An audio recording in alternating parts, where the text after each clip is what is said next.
Masu sauraro Assalamu alaikum, barkanmu da warhaka, barkanmu da sake kasancewa da ku a cikin shirin daga duniyar marubuta daga nan zauren Alkhairi TV. Har yanzu dai muna nan a cikin littafin al'adun wasu wanda Batul Mamman ta rubuta. Sani Masinja ya ɗauki wayan landline ɗin ofis ɗinsu da ake ta kira ba ƙaƙƙautawa. Muryar mace ya ji ta ce matar Hamza ce. Jiya tana kuka ta ce ya faɗa masa Junior ya faɗo daga kan kujera ya karye a hannu. Sani ya tashi da sauri sai ya tuna mitin ɗin da suke mai mahimmanci ne. Har ya koma ya zauna ta sake kira ta ce ya faɗa masa ya taho gida yanzu, ta kira wayarsa ta ji ta a kashe. Dole Sani Masinja ya shiga hall ɗin da ake mitin ɗin. Architect Hamza Nasir Hamza ya juyo a fusace ya ce me haka Sani? Manyan baƙi gare shi turawa masu son haɗin gwiwa da kamfaninsa na zane da ginin gidaje da hotel da sauran manyan gine-gine. Sani Masinja ya ce ranka ya daɗe, uwar gida ce ta bugu waya. Ta ce a faɗa maka jiniya ya faɗo daga kan kujera ya karye a hannu. Hamza ya tashi da sauri. What? Ya dubi baƙinsa ya ce da turanci, ku yi haƙuri, ɗana ne ya karye a hannu. Sun tausaya masa matuƙa suka ce za su dawo ƙarasa mitin ɗin. Amma ya daure ya sa hannu a takardar shaidar amincewarsa da sharuɗansu. A gaggauce ya karanta ba tare da ya fahimci kalma ko ɗaya ba, ya sa hannu a duka biyun. Ɗaya tasu ɗayar kuma ta kamfaninsa. Sun ji daɗin amincewarsa sosai suka tashi. Yana ta sauri ya kama hanya, wayar mama ta shigo. Ya ɗauka a gigice a zatansa Izzatu ce. Ta ce yaya kana ina? Ya ce mama ke ce, ina hanyar komawa gida. Ta ce maza ka zo, ina son ganin ka. Ya ce mama Izzatu bata kira ku bane? Jiniyo ne ya karye a hannu. Yana hango wani ɗan sanda ya nufo motarsa saboda yana amsa waya yana tuki. Da gudu ya ja motar kafin a bada hannu har ya kusan karawa wani. Mutane suka bi shi da zagi da baƙaƙen maganganu. Mama ta dubi Hajiya ta ce ba mu ga ta zama ba, wai Jiniyo ya karye a hannu. A tare suka fito daga ɗakin suna kwalawa Nura kira ya zo ya kai su gidan yaya. Hamida ta ce mama me ya faru? Junior ne ya karye a hannu. Yanzu yayanku yake faɗa min. Adabiya ta ce ba gaskiya ba ne. Jiya anti Izzatu ta ce ba da san yadda za ta gaya ma yaya ya baro ofis da wuri ba. Fatin surprise take son yi masa, bai san komai game da shi ba. Ana haka wata makociyarsu da aka bawa aikin midwife ta shigo. Ta ce mata ɗanta ne ya karye a hannu kuma ya kwana da zazzabi, shi yasa bata aiko ta karɓi kayan aikin midwife ɗin da wuri ba.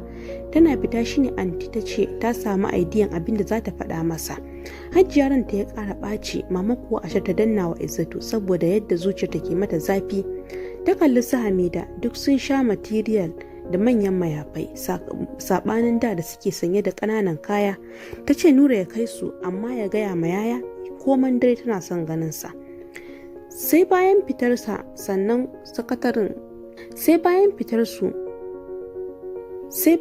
bakin sakataren Hamza ya duba takaddun yana hadawa, ya duba waɗanda aka yi signing. Cikinsa ya fara rawa ya so masalati. Wani daga cikin 'yan ofis ɗin ya ce menene? Inuwa sakatare ya ce ai bana jin oga ya karanta takardar nan da kyau. Ta nuna ya amince ya karbi kuɗin da suka bashi, saboda haka nan da wata 6 duk ribar da aka samu tasu ce. Daga nan wata 6 kuma sai su raba riba gida 3, kaso 2 tamu, kaso 1 kuma tasu. Alhaji Nasir Hamza ɗan kasuwa ne mazaunin garin Kano amma ɗan asalin garin Kumo da ke jihar Gombe. Sana'ar siyar da shanu da tumaki ya fara a hankali har ya fara fita kasashen waje yana sayar da dabbobinsa, shi yasa ma aka fi saninsa da Nasiru mai fata. Halima wadda aka fi sani da Hajiya ita ya fara aure, 'yar kanwar babansa. Sun fara zama a Kumo kafin kasuwancinsa ya bunƙasa su dawo Kano. Lokacin ta haifi ɗanta na fari Hamza suke kiransa da yaya. Suna zaman su lafiya da mijinta kuma suna yawan zuwa gida suna ganin iyayensu. Hamza na da shekara 2 aka haifi Ibrahim sai kuma Mariya. Alhaji Nasiru ba karamin soyayya yake nuna wa iyalansa ba. Yana da amini kuma abokin kasuwanci Alhaji Sabi'u. Kowa ya san su tare, hatta iyalan suna mutunci da juna. Alhaji Sabi'u matansa 2, Kaltume ita ce uwar gida sai Sahura. Kaltume ba ta taɓa haihuwa ba a shekarun da suke tare da mijinta. Tana dai karatu a lokacin. Ita kuwa Sahura 'ya'yanta 6. Da kamar gaske suke zaman lafiya, sai daga baya Sahura ta ringa daukan zukar 'yan uwa da ƙawaye ta fara yi wa Kaltuma habaici da goron haihuwa. Tun ba ta kulawa har dai ta faɗa wa mijinsu abinda Sahura take mata akan yayi mata magana ta daina. Sahura ta ce ai ba matsayinsu ɗaya ba, idan ta ji haushi ita ma ta haihu mana. Ko kaɗan suka juya mata baya a hankali daga baya. A lokacin ta yi shawara ta sanar da Halima halin da take ciki, lokacin ita kuma Halima tana da ciki na 4. Ita kuma sai ta faɗa wa mijinta. Ko kaɗan Alhaji Nasiru bai ji daɗin faruwar hakan ba, ya zaunar da abokinsa ya yi masa nasiha, sai dai duk a banza. Wata rana Kaltuma za ta tafi makaranta, ta shirya ta rufe ɗakinta, sannan ta leƙa ɗakin Sahura ta ce mata ta fita. Tana dawowa da yamma ta tarar da Alhaji Sabi'u da Sahura da wasu maƙota a ƙofar ɗakinta, da wasu samari suna ta ƙoƙarin ɓalle ƙofar.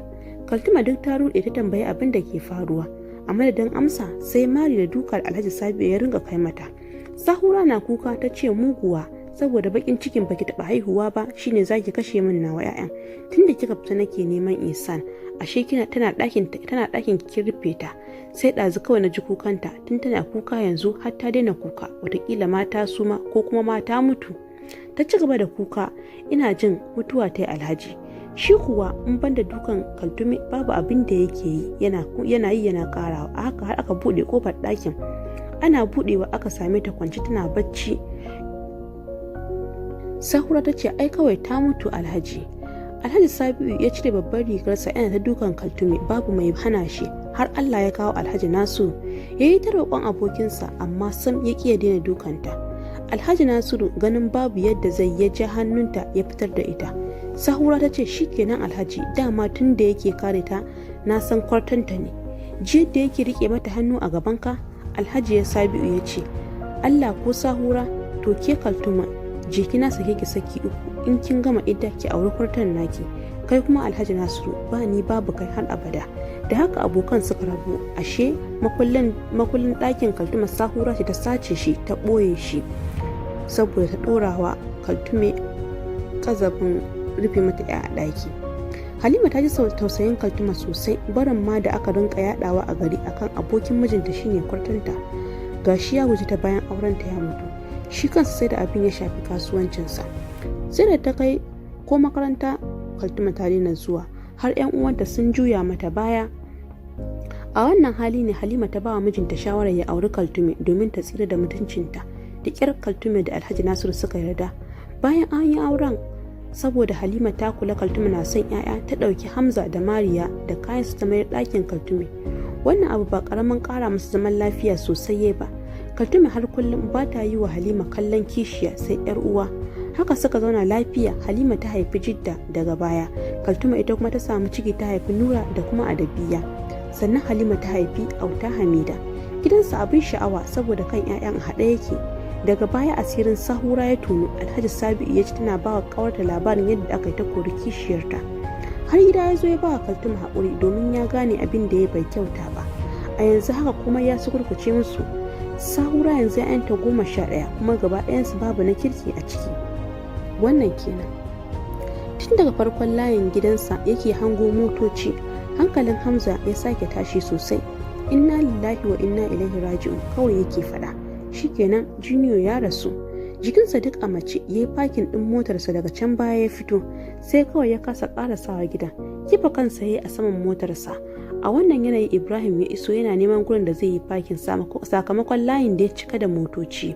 Ya tsaya a gefen motar yaya.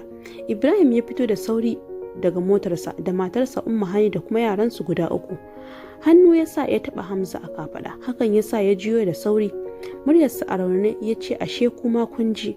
Umma Hani tana gaishe shi, ya ce mata shiga ciki Umma, ai dukkanmu muka yi rashin. Ibrahim ya ce rashi kuma yaya, ni fatan jiya Izzat ta kira ni ta ce mu zo da yara. Na yi tana irin fatan da kuka saba yi ne. Shi sa ma na kawo su don kar a ce na raba zumunci. Amma wallahi yaya barnar kuɗin naka ta yi yawa. Hamza ya ce ina maganar fati Ibrahim, Junior ne fa ya rasu. Ba ka ga mutane da yawa ba? Umma Hani na ƙoƙarin buɗe gate ɗin. Junior ya buɗe ya fito da wasu yara. Sun sha sababbin kaya. Hamza ya ƙura masa ido sannan ya kalli Ibrahim. Ibrahim ya ce kai wa ya faɗa maka ya rasu? Hamza a rigice ya ce Izzat ce ta yi waya ofis, ta ce a faɗa min ya karye a hannu. To ina zuwa na ga motoci, na yi tunanin ya rasu ne.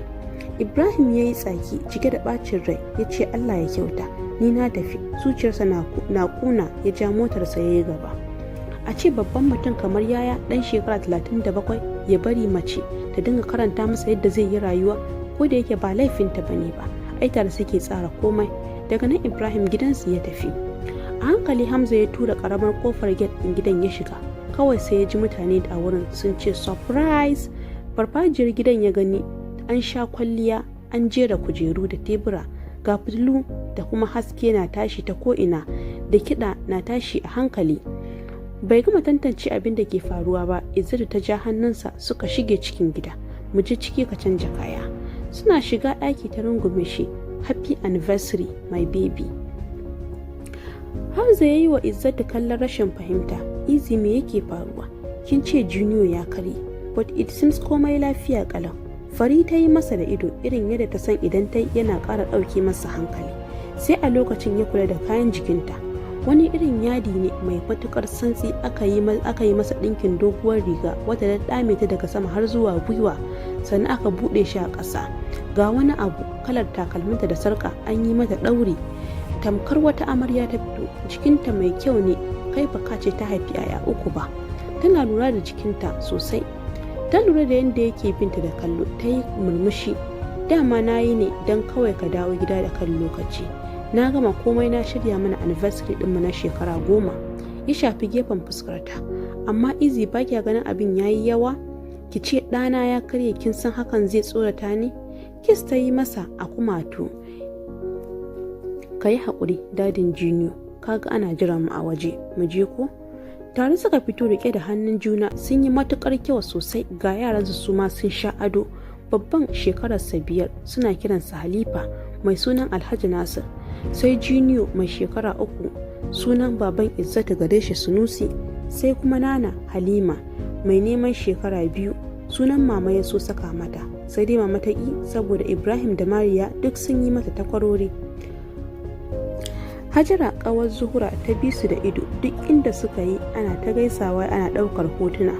Ga masu rabon abinci suna ta yi suma. Ta ce, kai anti Fa'iza, ina ma Zura ta zo mu ci son ranmu. Jikaji kamar su suke kiwon su, mu ma dai Allah ya bamu kuɗin nan mu ji daɗin rayuwa, mu rinka fati duk shekara. Mariya ta ce ba amin ba kanwata. Anti Fa'iza da Hajara suka jiyo suna kallanta. Hajara ta ce, kin ji min mace da bakin ciki. Fa'iza ta kai mata duka. To sha baki san mutum ba, zaki masa rashin kunya.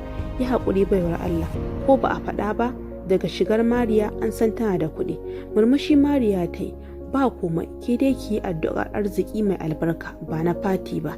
Daga nan ta tashi ta haɗa kan 'ya'yanta suka yi waje. To masu sauraro, ku saurare mu a shiri na gaba domin jin ci gaban labarin Zuhra da ma wasu daga cikin labaran da za mu kawo muku nan gaba. Ku danna mana subscribe, sannan ku danna ƙararrawa. Mun gode da kasancewa da Zauren Alkhairi TV.